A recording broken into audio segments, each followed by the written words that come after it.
lebih Iya. sensitif lagi Ustaz untuk menerima keilmuan atau apa. Oke, bismillahirrahmanirrahim. Alhamdulillah wassalatu wassalamu ala rasulillah ma ba'd. Bagaimana cara agar kolbu seger kembali? Ya, dia kemudian on lagi gitu ya. Sehingga bisa menikmati. Mudah sekali. Kalau jenisnya barang-barang elektronik, dia punya baterai, dia apain? Dicasnya kemana? Ke hidung atau ke colokan itu? Colokan itu ya, nggak ke hidung ya. Nah, kita ini salah colok biasanya. Kolbu itu nggak akan seger dengan kajian fikih. Kolbu itu seger dengan kajian zikrullah. Tapi amal akan bagus kalau belajarnya fikih. Nah, jadi ada orang belajar fikih tapi isinya pembid'ahan. Ini bid'ah, ini salah. Akhirnya kolbunya ternodai oleh ngeremehin orang, nyalahin orang. Nggak jadi tazkiyatun nufus. Di Quran kan jelas, ya. Qad aflaha man zakkaha. Sungguh beruntung yang mensucikannya. Ya, ayatnya banyak, ya, ada berapa ayat? Ada 2 macam itu. Nah, kalau yang satu lagi itu misalnya wa dzakara asma rabbih fa shalla. Misalnya itu. Ternyata sholat yang nikmat itu bukan yang sholat dulu baru zikir, tapi zikir dulu baru sholat. Coba lihat teksnya, detail, gak usah pakai terjemah-terjemah yang aneh-aneh. Harfiahkan aja dulu. Wa dzakara asma rabbih, dan menyebut nama Robnya. Nama Rob kita siapa? Pencipta kita siapa? Allah. Allah. Udah itu, berarti zikir nyebut nama Allah gak bid'ah. Terus kenapa ada orang yang membid'ahkan zikir Allah? Allah. Nggak connect ya. Oh, Nabi nggak pernah. Emang ente tahu? Berarti kurang ngeh aja. Ayat pertama turun, Iqra bismi rabbik, nama Rabbmu. Yang kedua, wa rabbaka fakabbir. Yang ketiga, wazkurisma rabbika wa tabattal tabtila. Surat Al-Muzammil. Jelas perintahnya menyebut, membaca, mengulang-ulang nama Rabbmu. Dan nama Allah itu ya Allah itu sendiri, Allah. Maka setelah kami memperhatikan tafsir-tafsir yang zaman-zaman ulama salafus saleh sampai zaman sekarang, ternyata zikir pertama Nabi itu adalah menyebut nama Allah aja. Allah, Allah, pakai kalbu. Allah, dalam hati aja. Allah. Ya. Boleh nggak? Ya boleh. Ini perintahnya jelas kok. Walaupun ada 1000 ustadz melarang mengatakan bid'ah. Ya. Wah, ada 1000 kiai bilang zikir Allah Allah bid'ah, itu dia lagi nggak tahu ayat aja, bukan dia jahil. Emang dikit iya gitu ya. Udah jelas ayatnya, Iqra bismi rabbik, sebut, baca nama Rabbmu. Siapa nama Rabbmu? Allah. Surat Al-Muzammil ayat 8, wazkurisma rabbik, sebut nama Rabbmu. Siapa nama Rabbmu? Allah, Allah, Allah. Udah gitu zikirnya. Cuma ada tekniknya, kalau coba-coba sendiri nggak ada efeknya.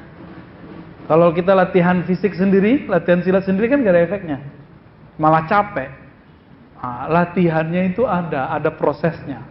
Nah, nanti kalau mau, katanya ada ruangan khusus ya, kita di hari apa gitu, nanti kalau pengurus koordinasi aja. Jangan sampai kemudian kita sudah pindah alam baru ketemu zikir itu, ya. Berdebat antara 2 imam, Ibnu Taimiyah dan Imam Ibnu Athaillah. Kata Ibnu Taimiyah nggak boleh zikir Allah Allah. Kata Ibnu Athaillah, ini ayatnya jelas kok. Debatlah mereka. Ibnu Athaillah sudah senior, sudah tua, sudah paham banyak. Ibnu Taimiyah mengatakan, saya nggak ketemu tuh Nabi itu zikir Allah Allah Allah Allah. Dijawab Ibnu Athaillah, bukankah ada hadis Nabi? La taqumus sa'ata la yuqalu fil ardi Allahu Allah. Hadis Sahih Muslim, tidak terjadi kiamat sampai tidak ada lagi yang baca kalimat Allah, Allah. Jadi antum cari guru ahli zikir Allah, Allah. Nafas naiknya Allah, nafas turunnya nyebut nama Allah. Cari orang itu, dia adalah sumber baterai kita di situ. Cas sama dia. Nah, orang ini kalau terima kita, insya Allah setiap ketemu beliau kita dicas. Tapi kalau jauh dari dia, ya mati sudah ya. Nggak bisa bergerak itu kolbu. nggak hidup, nggak bisa nelpon dia nanti ya. Maka sholat itu disebut sholat karena di dalam sholat itu ada koneksi kepada Allah. Tapi pulsanya adalah wa zakaras marabbihi fasalla. Sebut dulu namanya, itulah pulsanya kolbu, energinya kolbu, baterainya kolbu itu nyebut nama Allah. Semakin banyak orang menyebut kolbu itu kan luas. Dia luas sekali, jangan remehkan kolbu kita. Kolbu kita gak kenyang dengan zikir 100, gak kenyang. Dikit itu. Nabi cuma nyontohin doang 100. Nabi kata Aisyah, zikir setiap nafas, setiap saat. Gak pernah lupa, 1 detik pun Rasulullah tidak pernah lupa. Waktu kemarin kita safar, traveling, melihat kebesaran Allah, kita mampir di salah satu menapak tilas silsilah zikir Imam Ubaidillah Ahrari. Ubaidillah Ahrari di Bukhara Samarkand ya. Antara Bukhara Samarkand itu sebenarnya masih Bukhara menjelang kita ke Samarkand. Imam Ubaidillah Ahrari ini langsung berguru ke Imam Bahauddin Shah Naqsyaband. Disebutkan oleh Imam Amin Al-Qurdi, Syekh Amin Al-Qurdi bahwa Imam Ubaidillah Ahrari ini tidak pernah lupa kepada Allah sesaat pun. Kecuali sekali waktu dia masih muda, sendalnya itu nyemplung masuk ke, kalau ada tanah kena air itu apa namanya, becek-becek gitu ya. Terus tiba-tiba ada gerobak lewat di pasar, sehingga terbenam dan dia berteriak, sendalku. Dulu kan sendal mahal, ya nggak kayak sekarang ya, 5.000 dapat sendal kaki. Dulu enggak.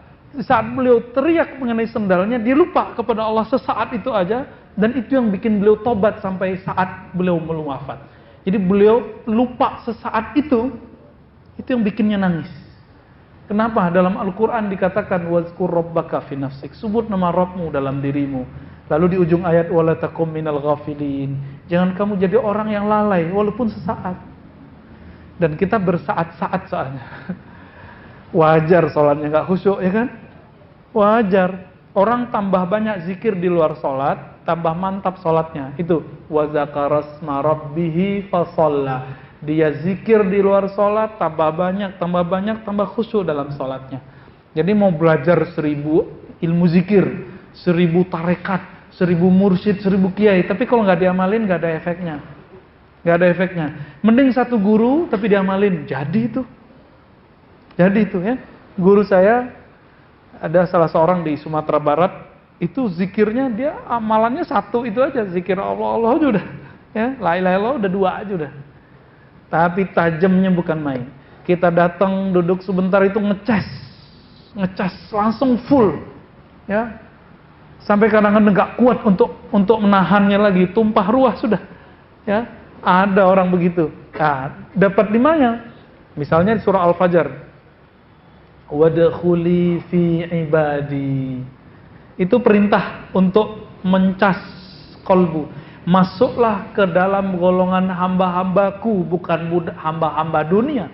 Apa kata Nabi? Ta'iba abdud dinar. Sungguh lelah hamba-hamba fulus. Kalau ditambah lagi, sungguh lelah hamba-hamba popularitas.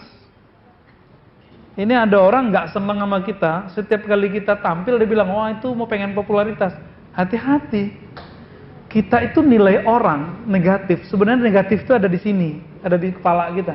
Apa kata Imam Sya'rani? Jika kamu melihat ada seorang laki-laki jalanan perempuan, terus kamu mengatakan ini orang pacaran nih. Oh kayaknya udah macam-macam nih kerjaannya nih. Itu sebenarnya yang kotor adalah kacamata batinmu. Karena kamu suka melakukan itu. Kamu gak tobat dari dosa-dosa kekotoran, kekejian kolbumu. Sehingga kalau memandang orang, siapa tahu itu orang udah nikah. Atau siapa tahu orangnya udah tobat. Kita gak tahu. Jadi jangan-jangan kita yang senang popularitas. Nuduh orang senang popularitas. Kan senang banyak hari ini ya. Banyak nuduh-nuduh orang ya. Nuduh orang jahil, kita ternyata yang jahil. Nuduh orang belagu, kita ternyata yang belagu. Jadi ternyata apa yang keluar dari mulut ini untuk meremehkan orang, sebenarnya itu adalah kekotoran yang keluar dari kolbu. Itu ya. Karena kolbu itu dia punya daya tampung. Maka jangan tabung kalimat-kalimat kotor. Jadi kalau kajian tuh jangan cari kajian-kajian yang ngotorin kolbu, yang nyebutin zindik. Untuk apa? Bid'ah. Untuk apa? Ya. Itu ngotorin kolbu. Kajiannya kajian tazkiyatun nufus, tapi isinya nyalain orang. Tazkiyatun nufus itu ciri-cirinya sibuk dengan kesalahan diri. Bukan sibuk sama kesalahan orang. Itu baru tazkiyatun nufus alias tasawuf. Ini masih nyalain orang lagi ya.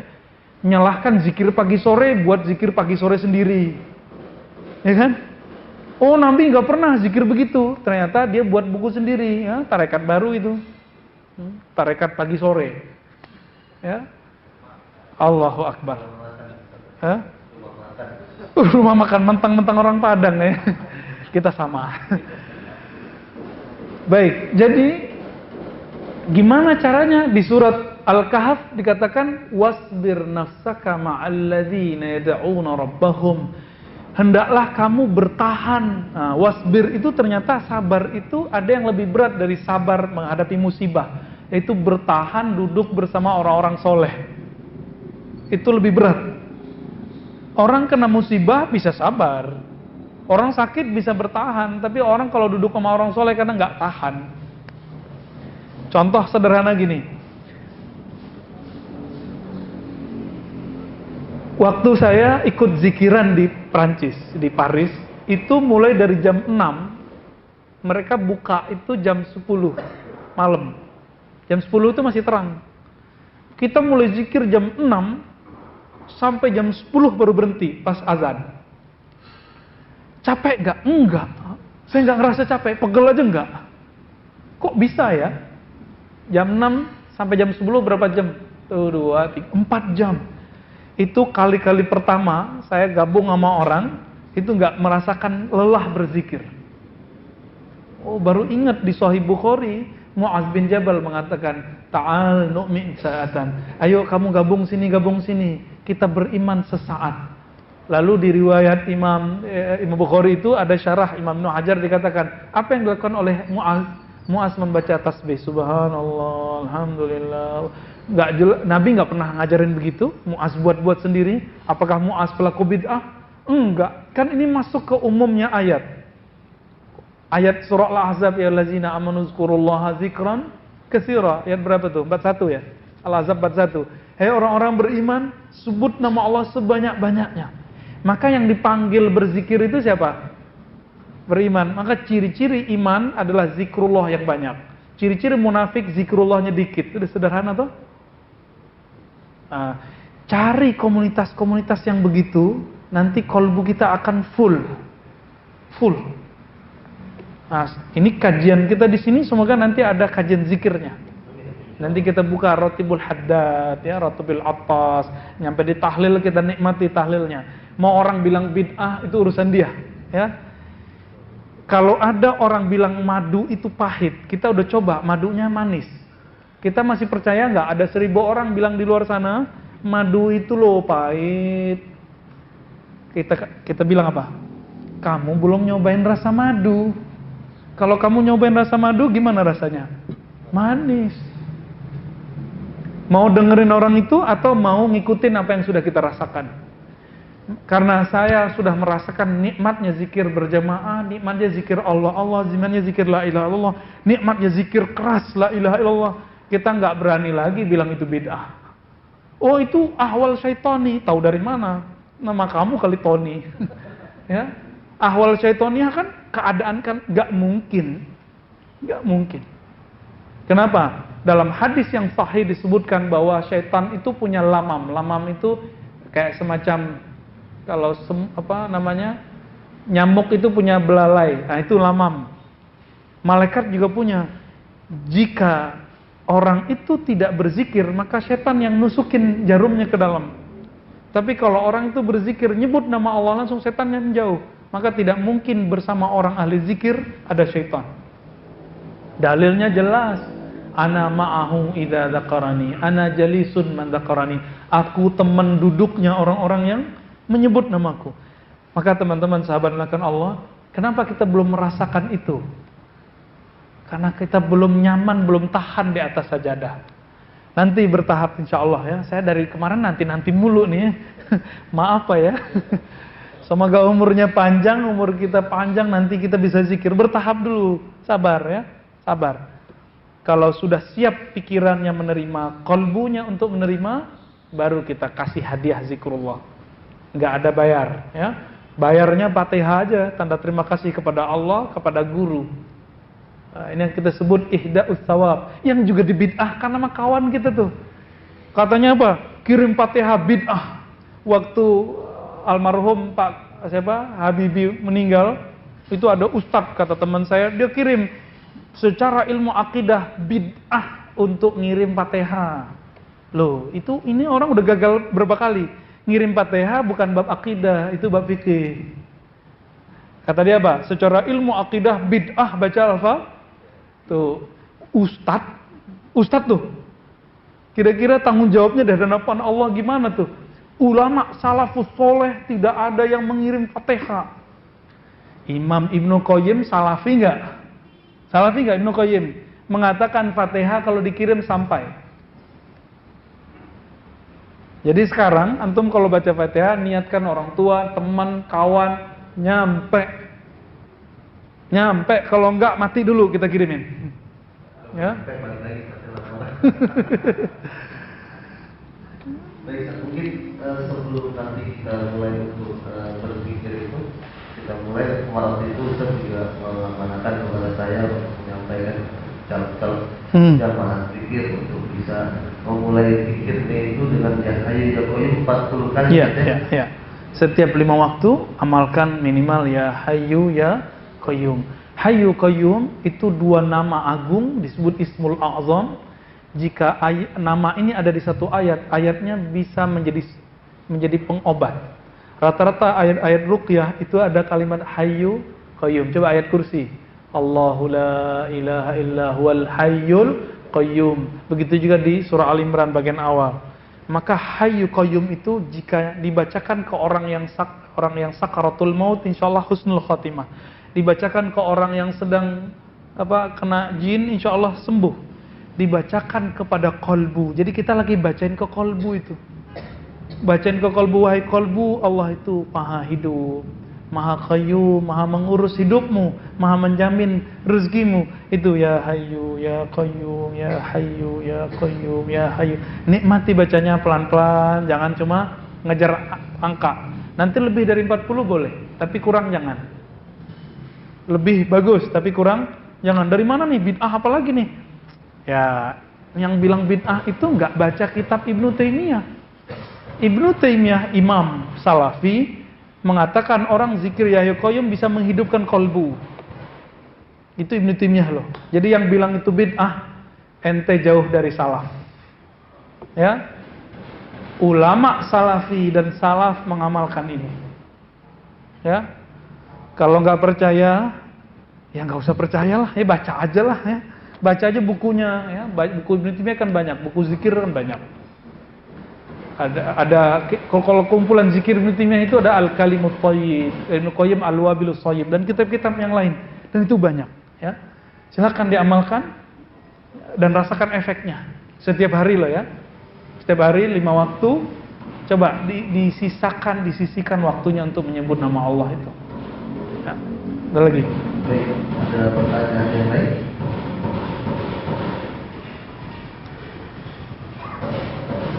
Assalamualaikum warahmatullahi wabarakatuh. Mau bertanya ada simpel. Kalau mau masuk surga untuk perempuan jalan sudahnya mudah Ustaz. Tinggal mau dimandu aja. Tapi tadi Ustaz bilang sedangkan istri Nabi aja masih cemburu. Saya belum paham tuh Ustaz. Ya. Terima kasih Ustaz. Assalamualaikum. Ya. Assalamualaikum. Cemburu itu nggak ada kaitannya sama madu dan dimadu. Nggak ada kaitannya. Bapak mau coba Pak? Belajar dulu sama belakang tuh Pak. Cemburu itu dalam bahasa Arab disebut ghairah. Ghairah, bukan gairah. Gairah bahasa Indonesia lain lagi ya. Ghairah. Ghairah dari kata ghair. Ghair itu artinya bisa dua, yang bukan atau yang selain. Nah, maka ghair atau makna ketiga perubahan. Maka ghairah itu kondisi psikologis yang berubah karena melihat orang yang disukai berpaling ke yang lain, gitu. Itu disebut ghairah. Dan itu hal yang normal di rumah tangga Rasulullah Sallallahu Alaihi Wasallam. Apalagi di zaman itu orang-orang Makkah itu biasa dikuasai oleh suami. Maka Aisyah ketika punya madunya itu orang-orang Ansor beda lagi. Orang Ansor itu suka menguasai suami. Kata Aisyah loh ya. Apa kata Aisyah? Ke Hafsah. Hafsah, kita harus hati-hati nih sama Zainab, Ummu Salamah. Kenapa? Orang-orang Arab Madinah suka menguasai suaminya. Ya, nanti kalah sinyal kita nih. Ya. Itu terjadi dan itu normal. Nanti sudah ada buku istri-istri Rasulullah dikarang oleh Bintu Syate. Itu buku paling bagus memahami rumah tangga Rasulullah. Dan imajinasinya itu betul-betul pas. Ketika dia nulis kayak bukan buku modul tapi kayak cerita novel. Silakan cari bukunya, sudah diterjemahkan. Istri-istri Rasulullah sallallahu alaihi wasallam, karya siapa? Bintu Syati. Bintu Syati ini istri dari Amin Al-Khuli, salah satu ulama di Al-Azhar. Itu jaraknya jauh. Amin Al-Khuli udah tua. Ketika jadi mahasiswi, Bintu Syati itu nulis makalah, udah ngerasa keren, tahu-tahu disalah-salahin sama dosennya nih. Selama ini dipuji-puji terus sama dosen yang lain. Ternyata ada dosen yang lain yang satu jatuh cinta dia langsung. Nah, maka terjadilah pernikahannya. Panjang ceritanya itu. Silakan cari, nanti antum akan memahami bahwa rumah tangga Rasulullah itu sangat indah. Ya, cemburu itu nggak ada kaitannya, nggak ada pertentangannya dengan madu dan dimadu dan memadu, Pak. Ya, kalau satu cemburu apa? Nggak ada lawannya. Suatu kali Rasulullah SAW lagi di rumah istri yang lain, ya, lagi kumpul nih sahabat. Aisyah, ya, dapat kiriman dari Ummu Salamah atau Zainab. Ada mangkok gitu ya, kiriman makanan. Lalu Aisyah ambil, tapi pura-pura jatuhin, gitu, jatuh, dia pecah. Nabi marah gak? Enggak. Nabi gak bilang, ini perempuan gak soleh, gak begitu. Nabi mengatakan pada sahabat-sahabatnya, kalian jangan kaget, gharat ummukum, ibu kalian Aisyah sedang cemburu. Cemburu itu pertanda cinta kalau dia masih normal. Ya, Nabi senyum-senyum aja tuh Nabi. Ya. Sahabat akhirnya senyum-senyum juga. Tapi secara hukum fikih, kita mecahin punya orang wajib ganti nggak? Nabi bilang, Aisyah, walaupun kamu cemburu, saya senang, tapi itu ganti. Akhirnya Aisyah ambil piring baru lagi, kirim lagi ke Ummu Salamah. Ya salam ya. Oh banyak. Jadi kalau baca bukunya Bintu Syati, kita kayak betul-betul melihat kehidupan Nabi nyata dan indah. Jadi pernak-perniknya itu betul-betul indah, nggak seperti dibayangkan oleh orientalis kayak Gibb ya, kayak Gustav Well, namanya itu Gustav Well ya. Kata dia Rasulullah itu hypersex, kata dia Rasulullah itu maniak seks. Apa maksudnya itu ngomong begitu? Rasulullah itu kalau dapat wahyu kayak dapat ayan, itu kayaknya benci sekali sama Rasulullah ya. Sampai datang orientalis dari Jerman yang nggak rela disebut orientalis, namanya siapa? Animech ya, Animech Himmel ya, betul ya namanya itu. Itu ketika nulis nama judul bukunya Muhammad kayak orang beriman yang nulis. Maka ada senior saya di Usuluddin sana, itu waktu datang ke Jerman, dia berkunjung ke kuburan Animech. Dia meyakini Animech itu matinya Islam dan lalu dia kirim Fatihah. Mahasiswanya pada marah-marah. Itu kan ada tanda salibnya kan di Kristen. Apa kata dia? Kamu diem, jangan komentar. Aku meyakini Fatihahku nyampe. Ya urusan dia deh ya.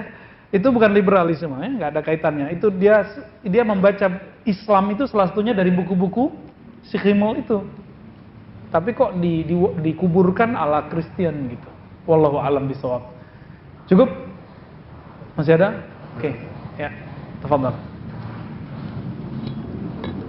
Assalamualaikum warahmatullahi wabarakatuh. Assalamualaikum warahmatullahi wabarakatuh. Maaf Pak Ustaz, saya mau nanya mengenai masalah Tuhan itu. Kehidupan sehari-hari memang sudah banyak paham. Kalau kajian yang Ustaz ini mengenai buat akhlak yang baik, ya seperti apa?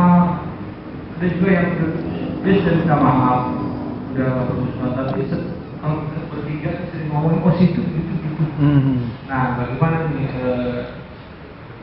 orang seperti itu memaafkan? Iya, iya. Siapa yang Ada rumusnya, ya, ada rumusnya. Ketika kita dapat masalah seperti itu, udah maaf-maafan tapi masih diomongin, ya. Nabi itu banyak yang ngomongin nggak? Ya. Jadi ternyata ada rumusnya. Semakin banyak yang benci kita, gunjingin kita, semakin Bapak itu terkenal. Ya, terkenal apa? Bisa terkenal baiknya, terkenal buruknya, bisa juga. Tergantung. Ketika Abu Jahal gosipin Nabi, Nabi itu langsung terkenal. Orang yang dengar kan gak langsung percaya. Wah, gue cek dulu deh, gitu. Pas dicek ternyata beda. Ketika Nabi sudah wafat, Nabi pun masih digosipin orang. Apa kata seseorang tabi'in kepada Anas? Ya Anas, Muhammad tuh mukanya serem ya. Apa kata Anas? Enggak, mukanya kayak rembulan. Kalau dipandang tambah cinta. Gitu. Dan saya baru dapat ilmu ini tahun lalu. Jadi ketika saya pulang kampung, kawan-kawan saya cerita, kamu digosipin loh di grup, kamu disebut manhajnya sesat gitu. Dokter dibilang sesat loh ya. Orang ngaji hadis berbelasan tahun bilang sesat. Saya jadi kayak senyum aja dan ada rasa bahagia. Bahagia apa?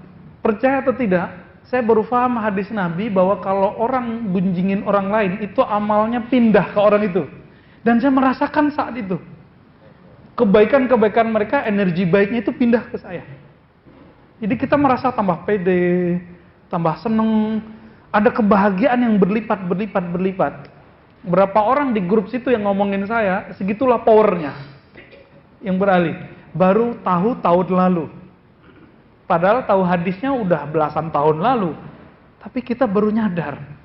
Jadi teman-teman semua, kalau ada orang gosipin kita di dunia nyata ataupun dunia maya, bukan Luna Maya loh ya, itu adalah anugerah, powernya pindah. Powernya pindah. Happiness-nya pindah. Jadi jangan pernah sedih. Jadi kalau Bapak Mas ini diomongin sama teman di luar sana, santai aja. Dia lagi mindahin energi sama kita. Ya. Nggak perlu beramal banyak, tapi energi kita jadi banyak. Nggak perlu ngecas selama-lama. Dengan mereka omongin, jadi kuat. Makanya sederhananya gini. Kalau antum melihat kajian Ustadz Adi, Ustadz Abdul Somad, itu banyak yang hujat nggak di dunia maya? Banyak, tapi dengan banyak yang hujat tambah banyak yang suka. Orang kan ketika dihujat, wah, gue pengen dengerin aslinya nih, gimana nih? Pas didengerin, nggak ada tuh, gitu. Tambah cinta. Maka ini rumusnya, semakin banyak yang membicarakan keburukanmu, kamu semakin terkenal. Ya, tapi Abdul Aziz terkenal dengan keburukannya. Masih ingat gak? Yang mengatakan, ya, tahu ya, yang di Win Jogja, sayang sekali, dia itu redaksinya aja udah sebenerin. Seharusnya dia mengatakan pergaulan bebas itu bisa diatasi dengan pandangan Syahrul, cuma sayangnya, nah itu dia mengatakan cuma sayangnya, itu belum cocok untuk negeri Indonesia dengan tradisi keislaman Indonesia. Aman dia sudah. Tapi dia kan pengen terkenal. Wallahu alam ya, saya yakin sebenarnya dia lebih pintar dari Syahrul. Orang teman-teman pesantren kok. Syahrul tamatan mana? Tamatan arsitek. Muhandis, bahasa Arab, insinyur. Lebih pintar yang jago bahasa Arab lah, yang nyantai udah lama. Jadi kadang-kadang di dunia kampus itu ada tren-tren yang kadang-kadang nggak pada tempatnya ya. Ada 5 menit lagi kalau mau tanya. Baik, mungkin pertanyaan terakhir dari saya.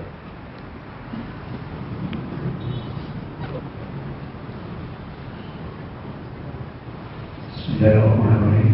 Nama saya Pak Rahmat. mau tanya Pak Ustaz, bagaimana kaitannya dengan zikir itu untuk membuka terus? Mohon Pintu rezeki. Assalamualaikum. Assalamualaikum warahmatullahi wabarakatuh. Rabi'ah al-Basriyah, murid dari Rabi'ah al-Adawiyah. Biasanya perempuan itu paling galau masalah rezeki. Mohon maaf ya, benar nggak? Laki-laki paling santai. Perempuan itu paling cemas, nanti gimana, nanti bayarannya gimana, cicilannya gimana. Kalau itu belum tahu, masih kelas SD. Biar cepet. Itu paling galau. Tapi Rabi'ah al-Basriyah, dia kemudian baca ayat surat Zariyat sampai di ayat wa fis samaa'i rizqukum wa ma tu'adun. Di langit itu Allah menyimpan rezeki-rezekimu dan apapun yang dijanjikan untukmu. Dia baca berulang-ulang. Ternyata rezeki kita sudah dicatat di sono, sudah dijamin. Apa ajaibnya? Rezekinya di langit, tapi kok munculnya di bumi gitu. Nah, itu keajaiban rezeki. Akhirnya kata Rabi'ah al-Basriyah, semenjak aku baca ayat ini, aku tidak pernah lagi galau masalah rezeki. Galau masalah rezeki. Yang galau masalah rezekinya, berarti ayat ini belum betul-betul dia pahami. Pasti kita semua iman sama ayat, benar? Ya, kita iman semua nggak?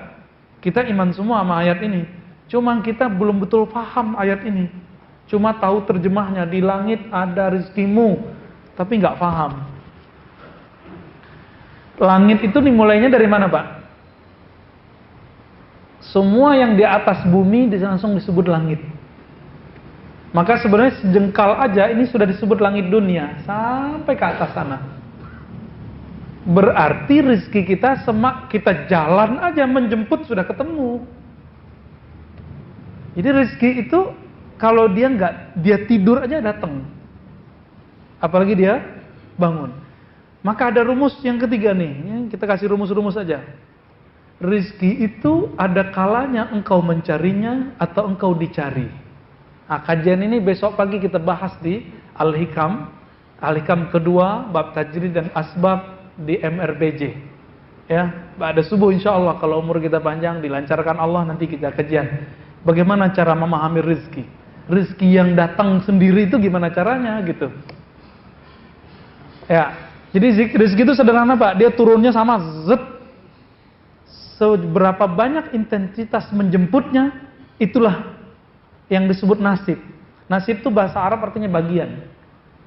Jadi nasib itu bukan nunggu, nasib itu adalah usaha. Nasib itu, takdir itu bukan hanya saya diem, bukan. Takdir itu semua yang terjadi pada kita, mau usaha nggak usaha itu takdir. Ya, maka kita pilih takdir mana? Gitu Pak.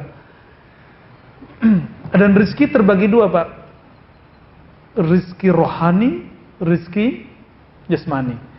Yang Bapak tanyakan itu rezeki jasmani kayaknya ya, rezeki fulus. Adakah kaitannya? Ada. Coba lihat, kalau saya mau minum, saya baca bismillah nggak? Ini rezeki loh. Ketika saya minum itu pakai bismillah, maka kunci rohani yang ada di dalam kandungan di sini itu masuk ke dalam diri ini yang disebut berkah. Itu yang disebut berkah. Orang ketika jalan mencari rezeki, baca doa, dia sedang mengambil rezeki rohani plus rezeki jasmani.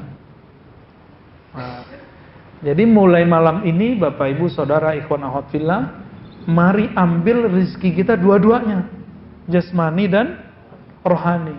Mohon maaf, orang sudah menikah baca doa nggak ketika malam pertama? Baca doa, karena itu rezeki. Mohon maaf lagi nih ya. Kasian nih kalau mas saya kena terus kayaknya. Enggak siapa-siapa ya, udah jam 8. Baik. Jadi kesimpulan sederhana kajian malam ini, qalbu akan tajam jika diasah. Tubuh akan kuat kalau dilatih. Maka asahlah qalbu, latihlah badan, nanti semuanya akan menjadi kuat. Jangan jauh-jauh dari server rohani yang bernama syekh, mursyid, ustadz yang ahli zikir. Sehingga kekuatan rohani kita bisa mengakses yang sebenarnya. Semoga Allah menjadikan kita hamba-hamba yang Abdullah bukan Abdud Dinar, hamba Allah bukan hamba fulus, hamba Allah bukan hamba terkenal, hamba Allah bukan hamba tidak terkenal, ya. Jadi carilah Allah, jangan cari popularitas, jangan cari ketidakpopuleran. Kita terserah Allah aja, ya. Wassallallahu ala nabiyina Muhammad. Assalamualaikum warahmatullahi wabarakatuh. Waalaikumsalam.